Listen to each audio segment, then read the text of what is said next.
Et salut à tous, content de vous retrouver pour ce 7e épisode de votre chaîne culte, votre chaîne BD et comics. On espère que vous allez bien. Pour ce 7e épisode, on part sur un récit culte, sur un comics, et on part sur Daredevil Born Again. C'est parti.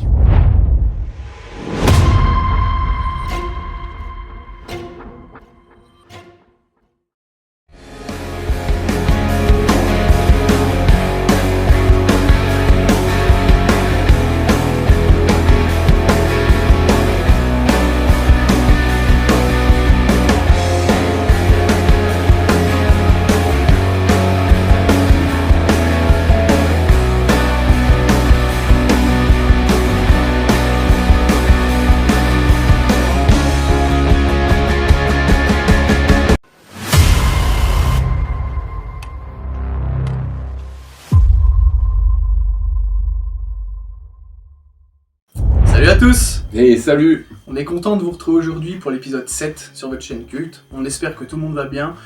Alors voilà, aujourd'hui c'est Cédric qui va nous présenter une lecture solo du coup. C'est un comics, Daredevil Born Again. Voilà, une œuvre culte qu'il a lue récemment. Il est beau. Je vais te demander, pourquoi Born Again, Daredevil Born Again du coup? Alors, Daredevil Born Again, Quentin, parce que c'est un perso qui m'intéresse beaucoup, mais que je connais peu. Donc en fait, je reviendrai plus tard là-dessus, mais finalement c'est ma porte d'entrée. J'ai des Daredevil dans la bibliothèque, mais je les ai pas attaqués. J'ai pris le Daredevil jaune, j'en ai un ou deux autres. Je compte acheter aussi, toi aussi d'ailleurs, certains runs cultes des connaisseurs apprécieront le Bendis, le Ed Brubaker. Ah ceux-là, ouais, je l'ai vu. Ces deux-là, on compte les lire et les présenter plus tard en commun. Ouais, c'est sûr. Et je me suis dit, en fait, à la base, c'est l'édition qui m'a clairement, attiré. Franchement, Un beau livre pour un prix sympa, on va y revenir. le format est beau, la taille et tout. Ouais, le format, ça te fait des grandes planches, tout. En fait, je t'avoue que, avec les dessins là-dedans, on va en parler aussi, c'est vieux comme dessin. Les couleurs à l'ancienne, tout, c'est un comics culte, mais ça m'attirait pas forcément. Et c'est vrai que le côté grande page, je trouve que ça aide. Ça aide clairement à l'achat, parce qu'en petit livre, en mauvaise qualité, ça te rebuterait. Donc je me suis dit, on va se laisser tenter. Apparemment, c'est culte. Et clairement, c'est culte. C'est une bonne porte d'entrée, et puis voilà, ça va me faire partir là-dessus, parce que Batman, c'est un héros que j'aime beaucoup, dans le sens, pas les super pouvoirs, ce genre de héros très humain, très terre à terre, donc souvent la psychologie bien travaillée, tout ça. Avec Daredevil, on est servi pour ça. Donc je suis parti là-dessus pour ces raisons, et puis parce que on en entend beaucoup parler avec la série sur Disney+, que je ne connais pas du tout. Mais voilà, je me suis dit on va se lancer là-dessus, et voilà pourquoi on est là avec ce livre, avec ce titre. Ok. Voilà. Je vais te laisser nous parler de l'édition du coup. Ouais, alors on trouve donc cette édition parce que c'est un titre qu'on trouve dans beaucoup d'éditions.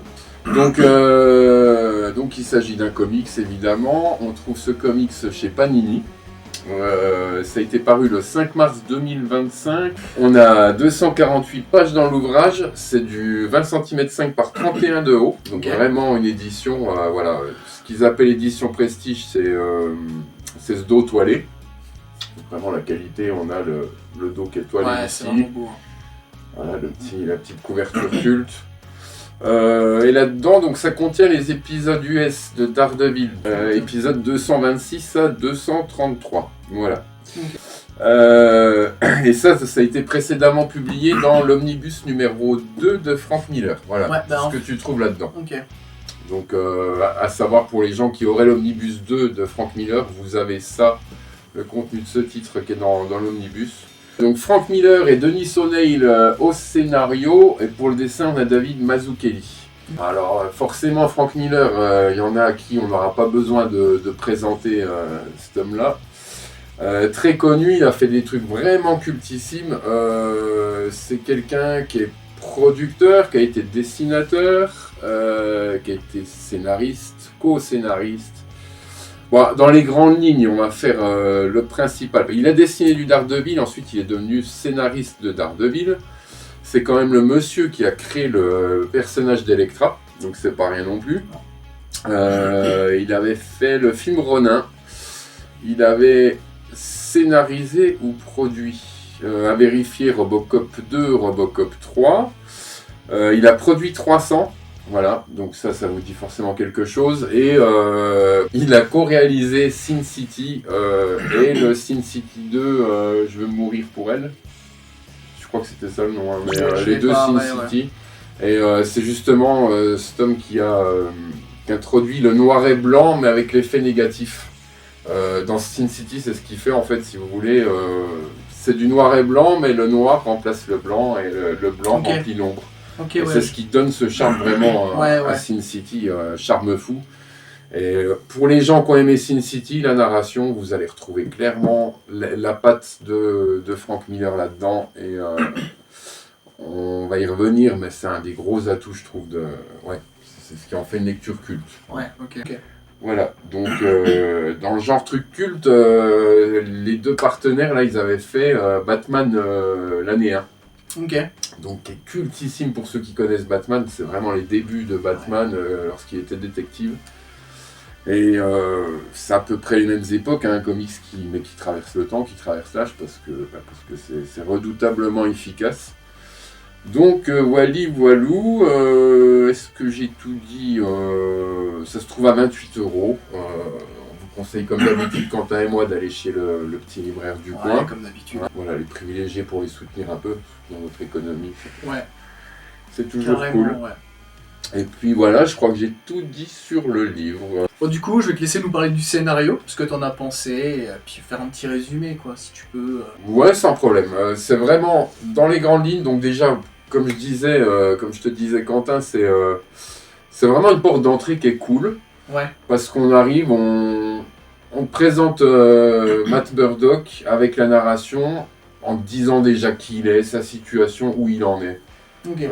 Voilà, la ville où il vit, tout ce qui se passe dans sa vie, son métier, tout ça. En fait, si t'as jamais rien lu de Daredevil, même sans connaître tous les personnages qui vont se présenter là-dedans, on te les résume bien, ça se lit comme une BD, comme une histoire quelconque en fait. Il n'y a pas vraiment de référence à autre chose. Et, c'est ce qu'on a fait d'ailleurs un run culte, hein. Il y a une déconstruction vraiment de ce héros à travers ce titre. Et puis sa renaissance, hein, d'où le titre Born Again, hein, tout simplement. Donc l'histoire, Matt Murdock est déjà Daredevil, ça on le sait. Donc on nous explique que pourquoi il est aveugle, voilà. Avocat, tout bien dans sa ville, on sait qu'il est Daredevil. On va te présenter le caïd, le pourquoi il aime pas Matt Murdock, pourquoi il a envie de le détruire. Et ça va clairement être l'histoire, elle va être basée là-dessus. Voilà. Le caïd, il va avoir le nom, l'identité de Matt Murdock. Il va savoir que Matt Murdock est Daredevil à cause de Karen Page, qui est une ex de Matt Murdock. Et dans ce récit, on la voit, elle est toxicomane à fond les ballons. Et pour une dose de shoot, elle va dire à un mec corrompu que Matt Murdock c'est Daredevil. Ça va revenir aux oreilles du caïd. Et le caïd là-dedans va clairement détruire l'homme, Matt Murdock. C'est clairement ça qu'il cherche à faire. On verra même à travers le récit qu'il va en venir à utiliser l'image de Daredevil à ses fins. C'est une pourriture en fait. L'histoire elle est basée vraiment là-dessus. Je veux pas trop spoiler, c'est pas évident, mais il va en boire de toutes les couleurs. On va toucher les êtres chers, on va toucher sa maison, son habitation, on va le détruire. Son boulot, ça va être une descente aux enfers, clairement. Jusqu'à un gros ras-le-bol qui décide de se relever, et le Born Again, la renaissance, il va se venger, il va péter un plomb. Et ça, dans beaucoup de titres, Matt Murdock, il en prend vraiment plein la tronche. Hein, Apparemment, ouais. C'est le gars qui souffre. T'as pas envie d'être lui, quoi. Ah, puis quand on lit ça, c'est exactement ça. Donc voilà pour l'histoire, hein, en gros. C'est assez simple. Ce qu'il y a, c'est le nombre de rebondissements, le nombre de personnages qui interviennent dans l'histoire, la façon dont Frank Miller t'écrit ça et te les approfondit. Il il y a surtout ce journaliste-là. Il y a un moment, le Caïd, en fait, je dirais que le récit il est basé là-dessus. C'est ce qui m'a le plus fasciné. C'est l'emprise et la puissance du Caïd sur toute la ville, quoi. Ouais. À pouvoir pourrir tout le monde, le nombre de connaissances qu'il a, jusqu'où son vice peut aller pour manipuler les gens, leur faire du chantage. C'est incroyable là-dessus. Il n'y a qu'une personne au moment où tout accuse Matt Murdock d'être quelqu'un de mauvais finalement.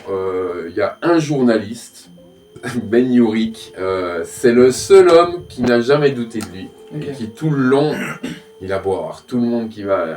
non, Matt Murdock, Daredevil c'est un gars bien, je le sais, donc je crois en lui. On va pas mal le suivre durant l'histoire. Pareil, il va tomber sur des pourritures, du corrompu... Là-dedans, il y a énormément de liens sociaux qui se construisent, qui se déconstruisent. Ouais. Tu peux avoir confiance en quelqu'un, quand il intervient, ça devient... C'est constamment des revers de chemise un peu, et il est hyper haletant. Voilà pour l'histoire, en gros. Ouais. Ouais, après, ça serait raconter ce qui se passe, quoi. Dans les grandes lignes. Okay. Le résumé, j'aurais pu aller plus vite. Karen Page vend l'identité de Matt Murdock à quelqu'un qui va le dire au Caïd. Et une fois que le Caïd sait que Daredevil c'est Matt Murdock, il va tout faire pour le bousiller, lui ruiner sa vie. Et par pur plaisir, tu sens qu'il est toxique, vicieux. Ah oui, la narration, il est dans son bureau, il fume son cigare, le mec, et il te raconte en bulle. J'adore le pourrir, le voir. J'en jouirais, quoi. J'admire ma ville et mon cigare est 3 fois meilleur à cette heure-ci, quoi. Ouais. C'est un peu comme toi quand tu fumes tes cigares. Voilà. Je suis Wilson Fisk pour lui. Une pourriture, comme l'a dit. Non, mais voilà, c'est ça. Je vois le... Ouais. Pour l'histoire, c'est ça. Et du coup, tu me parlais du dessin tout à l'heure. Ouais. Je vais te laisser nous en parler, nous dire ce que t'en penses. Ouais, et David Mazzucchelli au dessin, il a eu le prix Axture du meilleur dessin pour Batman année 1 et Daredevil Born Again. Ok. Donc c'est 2 runs cultes, voilà. Et c'est vrai que, après, il faut se remettre dans le contexte d'époque. Mais comme je te disais, c'est pas le dessin, c'est les couleurs, parce que le dessin, si tu regardes bien, il y a des planches, c'est ouf. Ouais, tu mettrais d'autres couleurs, d'autres... Des fois, il y a les vieux traits, mais sinon, la dynamique, le découpage des planches, la façon dont c'est organisé.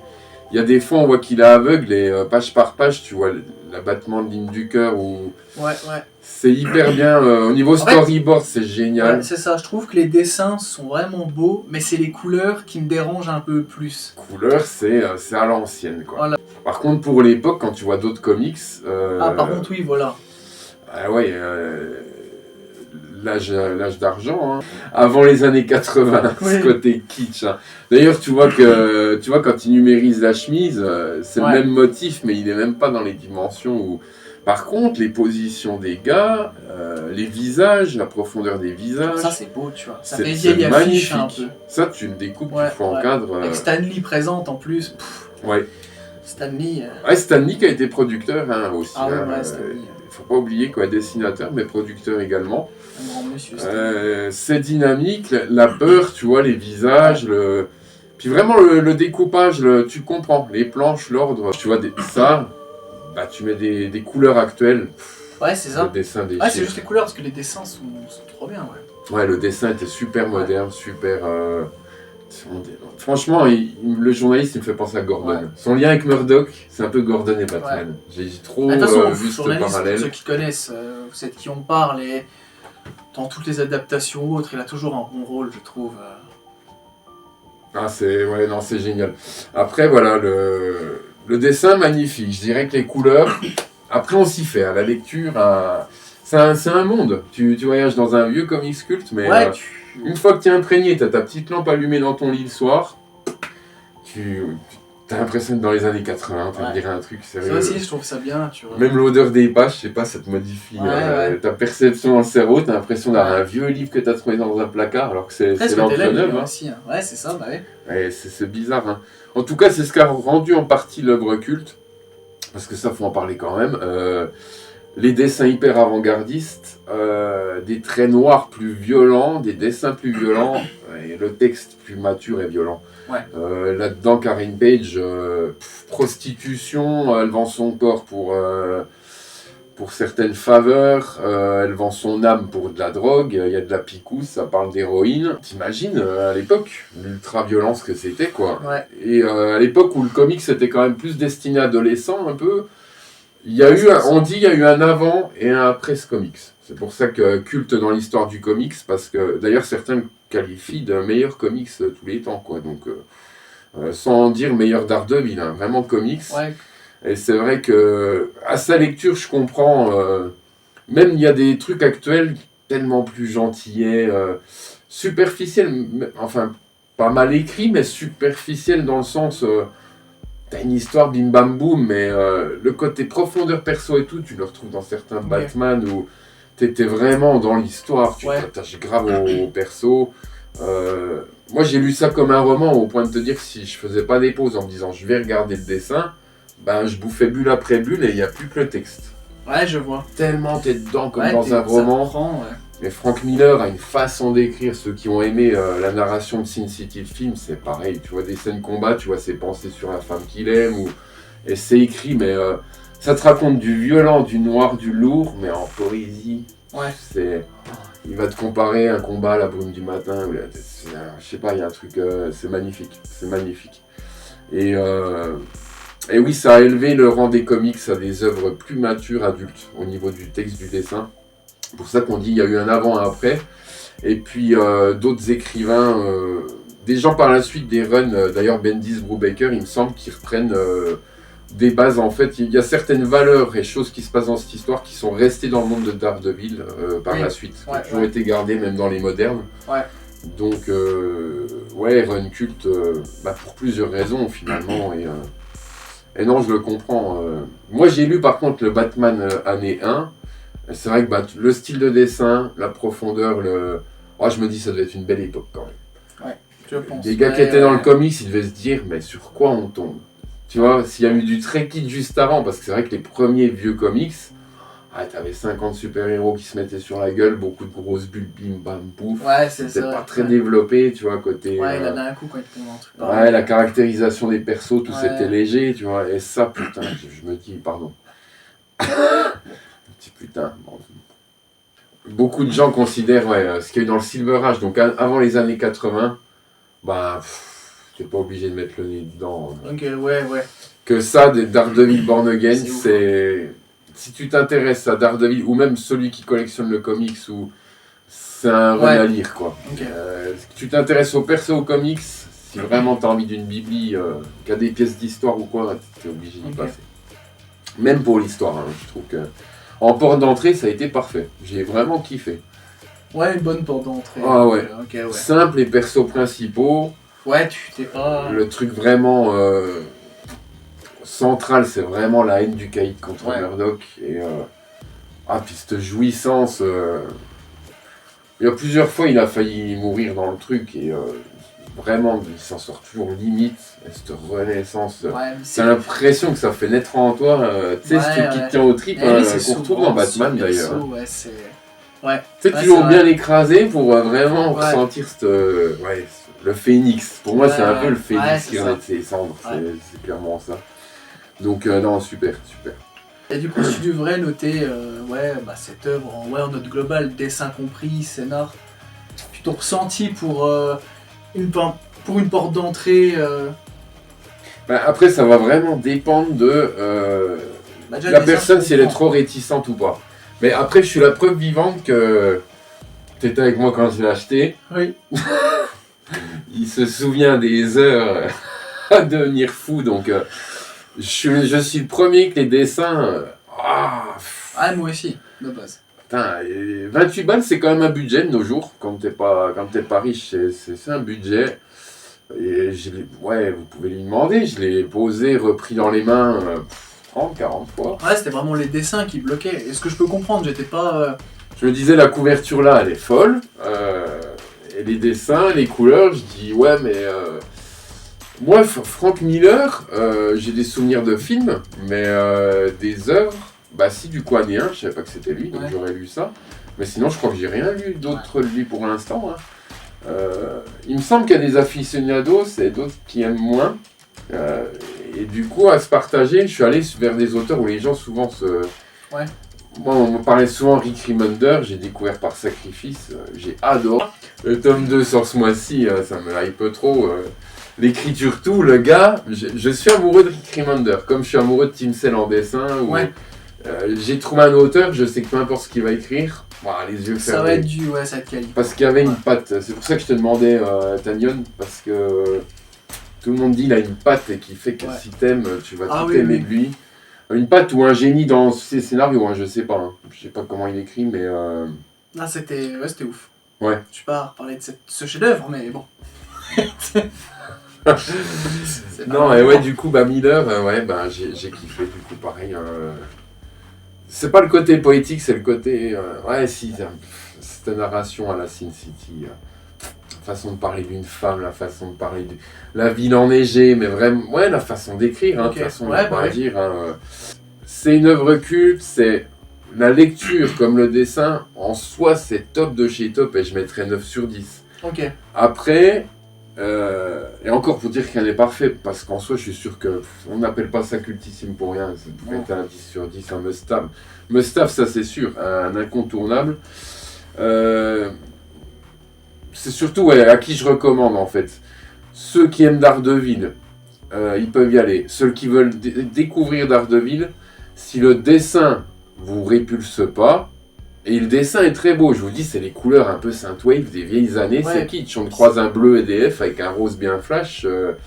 Faut que le temps que les yeux s'y fassent. Faut que les gens aiment aussi. Il y a des gens qui peuvent aimer, c'est personnel, tu vois. Ouais, mais je trouve que t'as une énergie Spider-Man, ville moderne. En fait, ça fait vieillot, mais paradoxalement, t'as l'impression que c'était frais pour l'époque.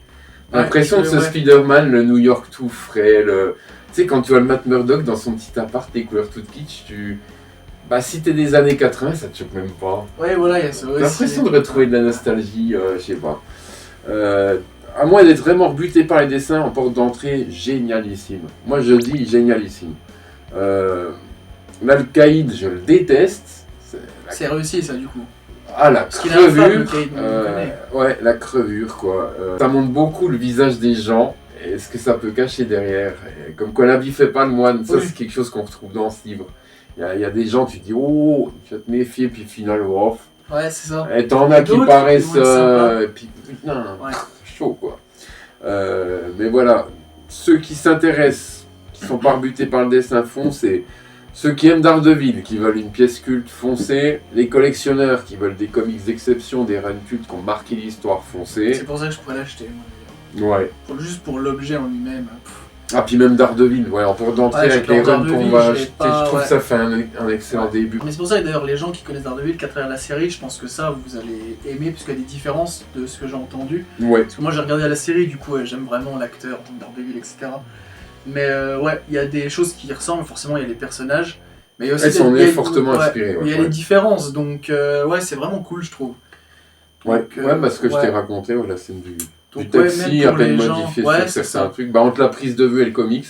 Mais moi, ce que j'en ai entendu sur d'autres vidéos, c'est que t'as adoré la série, tu la connais, ça vaut quand même le coup de lire le comics. Ouais, c'est ça, voilà, si tu vois. C'est deux expériences différentes et au final, tu peux prendre plaisir dans les deux, même si tu connaissais la série. Ouais. Donc, non, mais il n'y a qu'un type de personne à qui je recommande pas en fait, parce que même des gens qui aiment la BD, je voulais y revenir, je trouve qu'en entrer dans le monde du comics, sans parler de Daredevil, c'est génial. Parce qu'on voit 2-3 fois Daredevil en tenue, mais sinon c'est vraiment l'histoire d'hommes et de femmes, et ça se lit vraiment comme une BD, un thriller, il y a vraiment un talent d'écriture, donc quelqu'un qui veut lire un premier comics, s'il n'a pas peur d'un bon pavé quand même, vous mettez plus de 2 heures à le lire, c'est génial, c'est juste génial. Donc s'il y a quelqu'un à qui je le conseille pas, c'est juste des gens qui diraient le dessin c'est trop, je peux pas, ces couleurs je peux pas, s'il est sûr pas il touche à cause de ça, voilà. Mais pareil, forcez-vous un peu, au bout de 3 pages, c'est dur de pas vouloir lire la suite. Le cerveau il tourne et se met dedans aussi. Ah là, ça te... charme des anciens comics, ça me rebute autant que ça m'attire. Parce que quand je suis en train de le lire, je me dis là, j'ai quelque chose de l'histoire, ça fait son charme, ça serait des couleurs modernes, ça serait pas celui-là. Comme certains jeux. C'est authentique, voilà ce que je cherche à dire. Toi, en fait, c'est un peu comme la Twingo 1, tu vois, quand ils ont fait la Twingo 2, ça ressemblait plus du tout comme bagnole oui, c'est sûr. à la petite grenouille que tout le monde kiffait, quoi. Ouais. Et tu peux pas moderniser ça, parce que sinon c'est plus ça. Vaut mieux des dessins qu'on aime moins qu'un scénario pourra avec des bons dessins. Ah ouais. Parce que là, honnêtement, le scénario de ce que t'en dis, il sauve carrément la vie que t'avais, enfin, la peur, entre guillemets, que t'avais par rapport au dessin. Ouais. Le scénario, après c'est assez simple, hein, dans les grandes lignes. Ouais, mais c'est écrit comme il faut, et ça te profond et travaillé. Voilà. Et les détails, et ce qui se passe, et non, c'est la façon dont il écrit, il n'y a pas à dire. Tu dis ça, c'est... Il y a de quoi tomber amoureux de ces artistes. Et du coup, je trouve que ça fait presque la paix avec le vieux dessin. T'aurais moins peur du coup de te lancer dans un autre comics qu'on dit culte et qu'avec du dessin, tu te diseras jamais. Là, je serais assez chaud à reprendre des trucs comme ça. Ouais, tu vois. Parce que, voilà. Une note, c'est vraiment notre ressenti personnel à nous. C'est pas cas par cas. C'est pas, surtout pour le dessin, on peut pas donner une note et dire les gens vont aimer comme nous. Ça, c'est trop personnel le dessin. Donc, Comme tu peux ne pas aimer les dessins, mais le lire et dire j'ai kiffé l'œuvre. Hein. Oui, voilà, c'est ça. En restant sur ton avis de j'aime pas le dessin, mais avoir kiffé sa lecture. C'est toujours cool d'avoir un avis, une note personnelle, quoi. Je trouve que c'est intéressant. Non, en tant qu'œuvre, quand je le lis, j'y suis allé sans connaître, tu comprends. J'ai fermé le bouquin, j'ai dit ouais. Même maintenant, ça sortirait, je dirais waouh, la façon dont c'est écrit. Ça doit être une claque pour les gens. Ouais, ça doit être quelque chose. Pour les amateurs de tout ce qui est. Comme ces sujets tabous, là. Tu lis des phrases, elle allait vendre son corps pour un shoot. Ouais, c'est vrai. En fait, sexualité. Karen était déjà chiante à l'époque. Tout ce qui était tabou en famille, t'étais à deux dans ton lit le soir et tu disais elle vendait son corps pour un simple shoot. Ouais.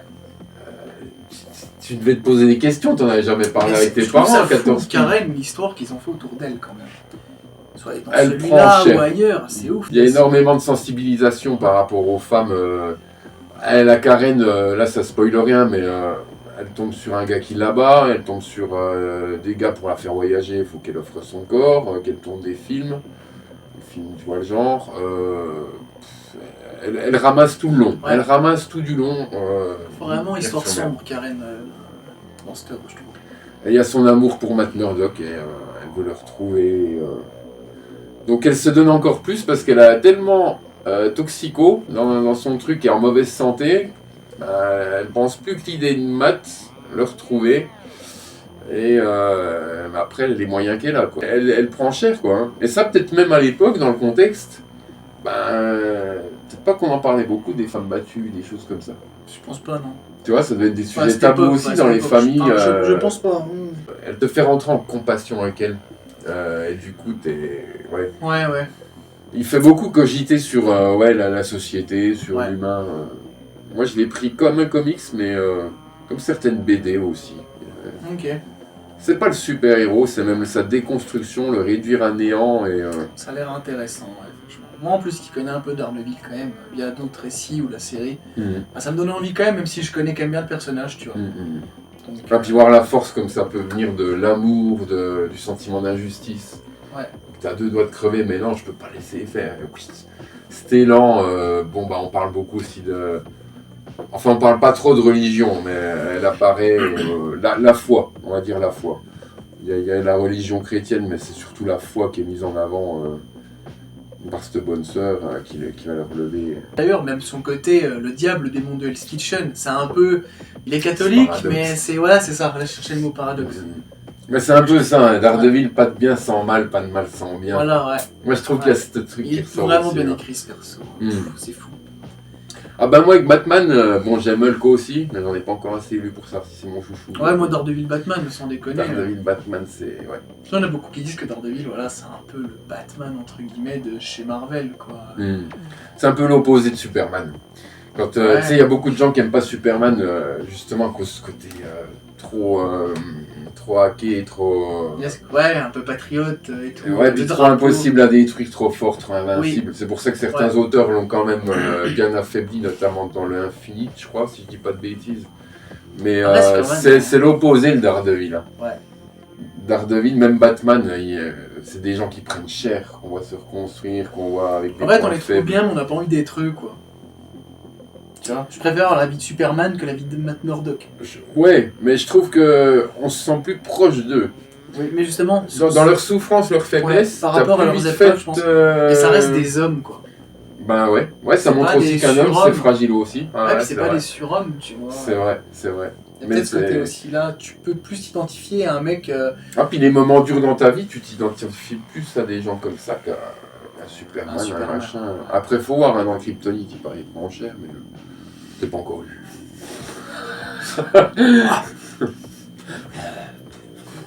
Foncez, franchement. Et puis à ce prix-là, 28 €, c'est une œuvre... Je rappelle quand même qu'il y a 248 pages. Hein. Quand je dis 2h30 pour le lire, c'est pas 3 heures. Hein. Franchement, pour lire tranquille. Et puis les gens qui n'ont pas forcément le budget à mettre 28 € pour cette histoire-là, c'est quoi, ils peuvent le retrouver en pocket, c'est ça? Ah oui, alors oui, ça, bien vu, Quentin. Là, c'était la météo. Non, mais vraiment, bon, c'est un livre qui est apparu dans énormément d'éditions et de formats. À savoir, on en parlera sûrement dans un prochain épisode. On a chez Urban les nomades et chez Panini les pockets. Ils appellent ça des poches maintenant, je sais plus. Il me semble que ça a changé. C'est vous retrouvez ces livres, ces histoires dans des formats plus petits, mais qui sont très qualitatifs et à des prix. C'est un petit peu grimpé ces derniers temps, mais on est très bas quoi. Là, ils vont le sortir sans doute. Ils commencent à faire les Daredevil. Born Again va sûrement sortir bientôt en édition pocket. Et vu le pavé en pocket, il devrait être à 12-13 €. Si je vous dis pas de bêtises, on sera aux alentours de 12-13. C'est ce qui était à 10 € l'année dernière qui a un peu augmenté. Donc voilà, c'est franchement pour les gens qui veulent se lancer comics, mais qui veulent peut-être pas mettre 28 €.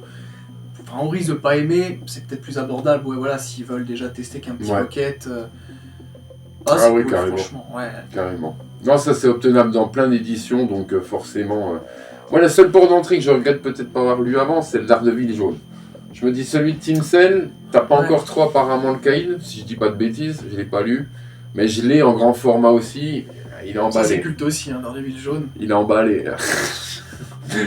Après Daredevil jaune, Team Cell, Jeff Lobb, tout ce qu'il y a d'eux, j'essaie d'acheter. Non, en tout cas, merci Ced de nous avoir présenté ça. Mais je t'en prie. Ça a l'air vraiment cool, moi qui aime Daredevil en plus, je pense que ça a pu donner envie à pas mal, honnêtement. J'espère, vraiment j'espère. Bon voilà, c'était Cédric qui nous parlait de Daredevil Born Again du coup, pour l'épisode 7. Merci d'avoir suivi, merci d'avoir regardé. On remercie encore une fois toutes les nouvelles personnes qui sont abonnées, toutes celles qui regardent. C'est trop bien honnêtement, on remercie tout le monde. Les chiffres nous épatent, on s'attendait pas à ça donc on est super contents. Comme d'habitude de toute façon. Donc, la vidéo de Dracula qui a vraiment... qui a bien fonctionné, c'était trop bien, on était contents. Ouais, c'était génial. Enfin voilà, tout ça pour vous dire encore une fois merci. Mais du coup voilà, on se retrouvera d'ici quelques jours, on sait pas exactement quand, pour l'épisode 8. On sait pas non plus ce qu'on vous présentera. Ça se décidera au coup de cœur, ce qu'on a envie de lire sur le moment, ce qu'on a envie de présenter, mais de toute façon on a beaucoup de lectures encore, donc... Il y a de quoi faire, mon copain. Vraiment, donc... on peut le laisser. Ouais. Mais voilà, donc on se retrouve bientôt. Encore merci à vous, on espère que tout le monde va bien, prenez soin de vous. Et puis je pense qu'on a fait le tour. On souhaite de bons moments de lecture, prenez soin de vous, encore merci à vous, et à la prochaine. Ciao. Ciao.